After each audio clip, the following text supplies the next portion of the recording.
இந்த 5 முக்கியமான விஷயங்களால தான் ஈரநிலங்கள இயற்கையின் கிட்னின்னு சொல்றாங்க. முதல்ல நீரை இயற்கையாகவே சுத்திகரிக்குது.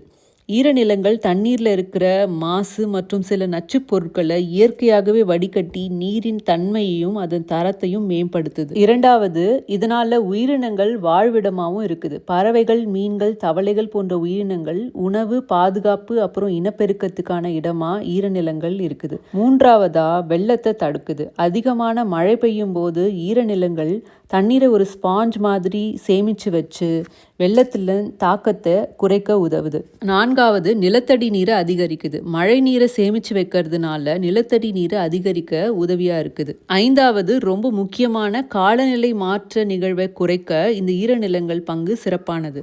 ஈரநிலங்களுக்குள்ள உயிரினங்கள் இறந்த பிறகு அவற்றிலிருந்து வெளியாகும் கார்பன் வளிமண்டலத்தை அடையாம ஈரநிலங்கள்லேயே சேமிக்கப்பட்டு காலப்போக்கில் இது பீட்லேண்டாக மாறுவதன் மூலம் கார்பன் வெளியேற்றத்தை அதன் சுற்றுச்சூழல் தாக்கத்தையும் ஓரளவு குறைக்கிறது. நம்ம சுற்றி இருக்கும் ஈரநிலங்கள் வெறும் தண்ணீர் தேங்கும் இடங்கள் கிடையாது, நம்ம சுற்றுச்சூழலை பாதுகாக்கும் இயற்கையின் முக்கிய அமைப்புகள். வணக்கம்.